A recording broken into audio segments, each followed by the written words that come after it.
as you can tell, many, many things that we're going to be able to do with this.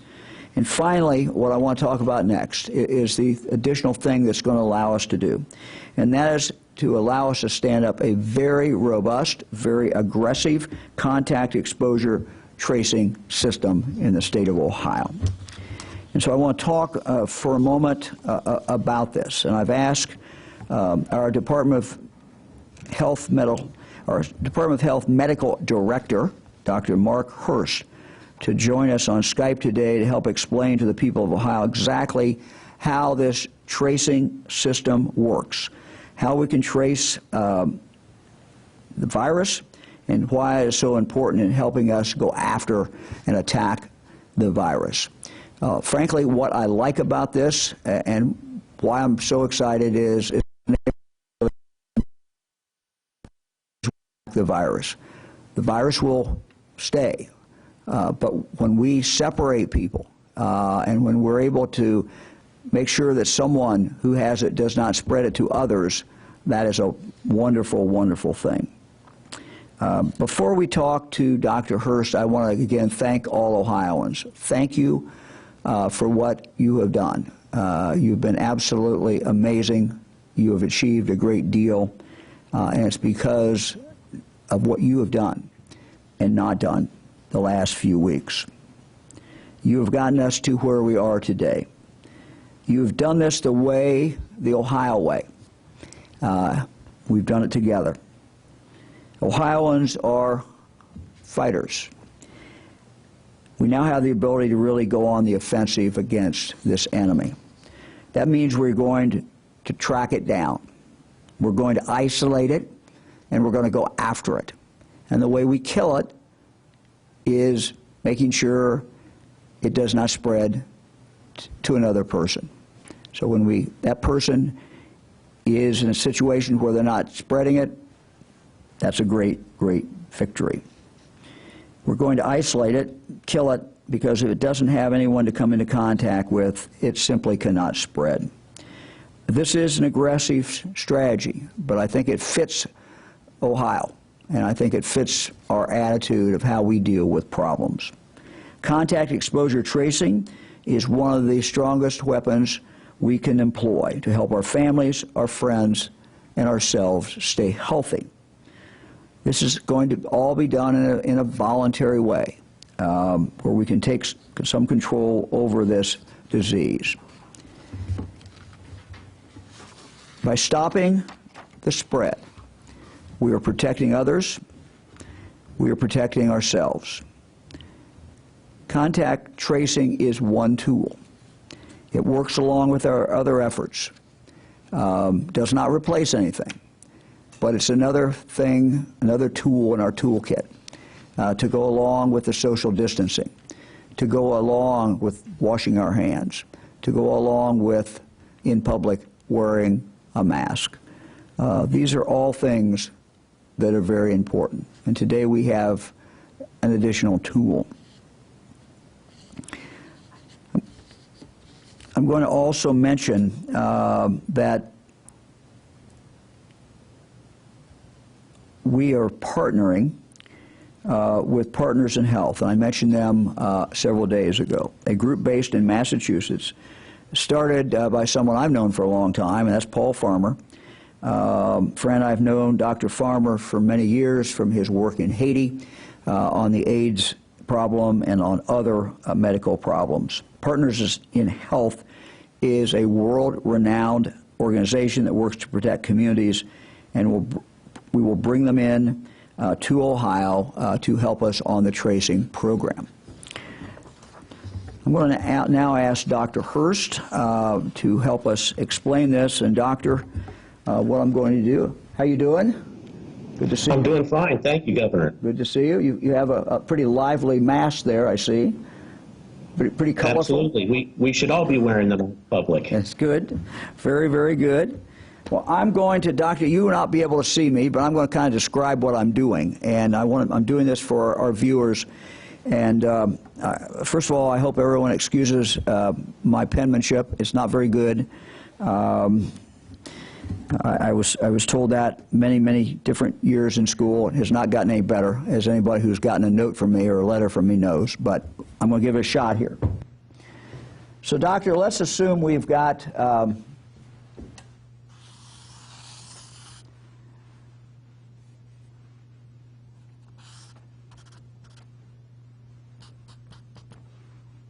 okay, we're going to call, we got a guy by the name of Bill, and I placed him in the center of the board here, and let's say Bill has symptoms, and then he is found to be positive. Let's put a big positive here.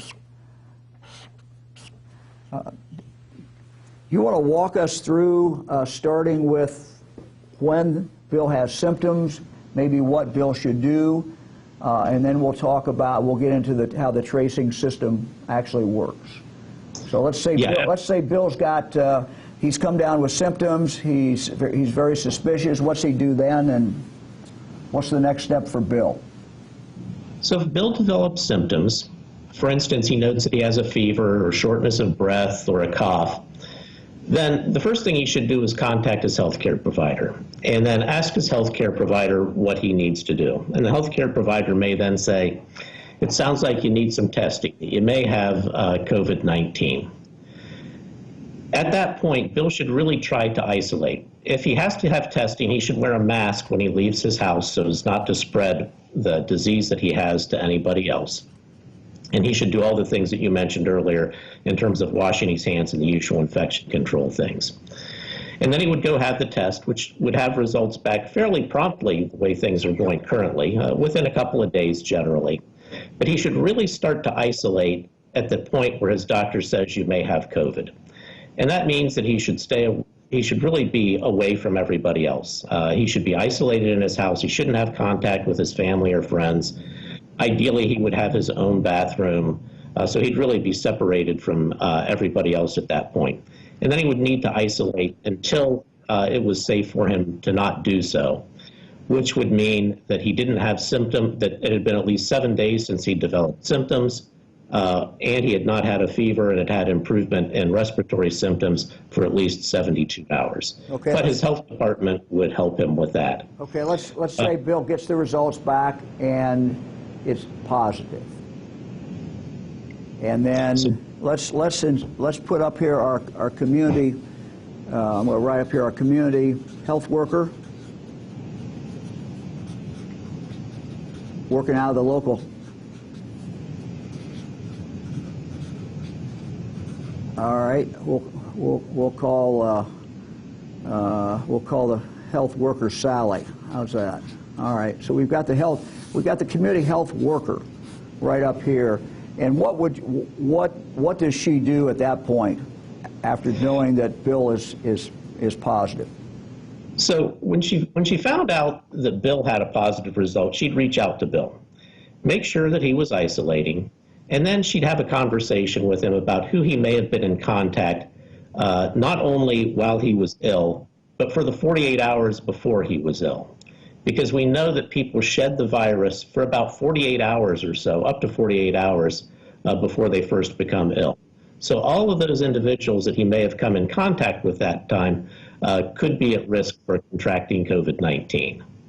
She'll really do a pretty extensive interview with him. It could take half an hour, 45 minutes, and really go back with him to try to jog his memory about where he was, who he'd had contact with, how close those contacts had been, and then determine whether any of those individuals needed to be contacted themselves and informed that they would be at risk for COVID-19. Okay, that is done by phone? That's a phone interview, yes. Phone interview. Let's assume we've got assume we've got 3 people up here. Let's do Mike. We'll do Peter. Let's do Anna. Okay. And what is the standard when this interview is going on with the community health worker with Bill? what's the criteria, and I think you mentioned this, but I want to go back to it. What's the criteria? Let's say Bill, for example, you know, he went to the grocery store during that period of time, or he may have gone and gotten gasoline or something, and maybe he also walked over and talked to his neighbor. So how do you determine what's the standard by which these people you're going to try to contact these? How did somebody get into this box, Mike, Peter, and Anna? What's the standard of contact? Yeah, so it really varies a lot, and it's based upon both how close the person was to other people and how long that exposure had been. So let's say Bill did go to the grocery store and wanted to pick up milk. The community health worker would say, well, tell us about that experience. Tell us what happened with that. And Bill might say, you know, I went in, it was about 6:30 in the morning, there was hardly anybody in the store. I picked up my milk. I may have passed by somebody really quickly during that time, but I was wearing a mask. I did self-checkout, so I didn't see a cashier or anything. That would not be an appreciable contact, and that person wouldn't need to be pursued in any way. If he talked to his neighbor and they kept 10 feet apart or so, that really would not be an appreciable contact.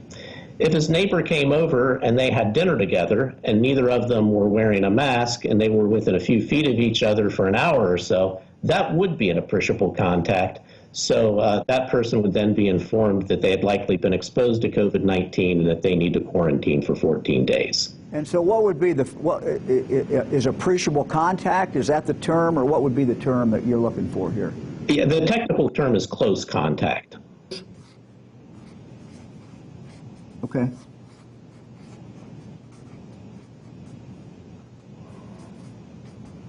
Okay, so the health worker has now determined that Bill had contact with Mike, Peter, and Anna, and what happens next?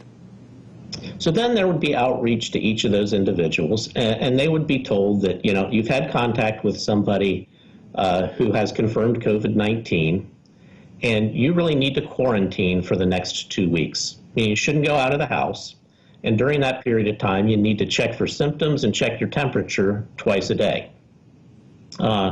There's some monitoring that occurs with that, and generally that's done electronically at this point, that people can just send a text message to a site and say, checked myself today, no temperature, no symptoms, things seem to be going okay. However, if during that 14 days they start to experience symptoms, then they need to go the same route Bill did. They need to contact their healthcare provider, tell them that they're experiencing symptoms, and then follow the advice of their healthcare provider regarding isolation and testing. Okay. Does that pretty much explain how this works? You know, Governor, there are a million nuances because there's so many different circumstances with it, but those are really the fundamentals of how it goes about happening. And this is not a new procedure. This is a kind of a standard procedure. Is that right, or is it new? Oh, yeah. We do this all the time. This has been done for decades with a variety of infectious diseases. We do this regularly with tuberculosis and other kinds of infectious diseases that are of great public health concern. So this is not a new process. What is new is the volume that we have. And my understanding is that we think our goal is about 1,750 people who will be involved in doing this. That's the last figure I saw. I know it's roughly. Yeah, that's the last figure I heard too. I mean, when you consider that so far we've had 15,000, somewhat over 15,000 confirmed cases at this point, we can see that's a lot of volume, and to do this kind of follow-up with that number of people really requires a substantial workforce. And what has been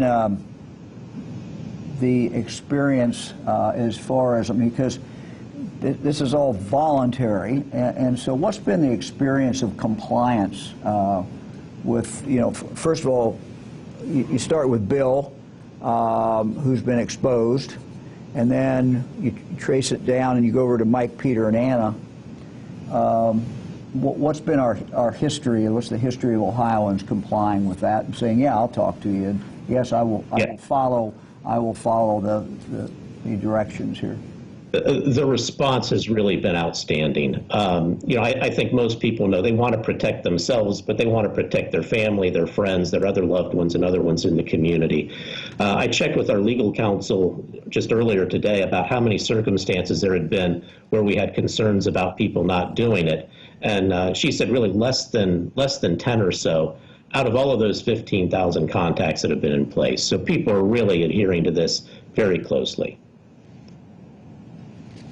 That's great. Anything else, Doctor, that we should know about how this works? We're excited now to have a lot of testing. I know we're standing up a big group of community health workers who are going to go out and do this. And of course, you're already doing this now. We're just talking about dramatically expanding the scope of how this is going to work. Well, at risk of sounding like a broken record here, the testing and the tracing are tools that we'll be augmenting and adding to the toolbox. But they don't replace the other tools that are already in place that people have been doing such a good job with, including washing their hands frequently and doing a good job with that, really washing their hands for 20 seconds when they do so with soap and water, to clean and disinfect the frequently touched surfaces, covering cough and sneeze, not touching face, eyes, mouth, maintaining a 6-foot distance from one another. A mask does not mean you shouldn't keep maintaining that 6-foot distance. You still should do that. And wear a mask, and when you wear the mask, please wear it properly. When I'm out in public, I see some people who are wearing a mask, but they wear it like under their nose like this. A mask really needs to cover both the mouth and nose, and so that's really how people should wear it. Like that. Awesome. Doctor, thank you very much.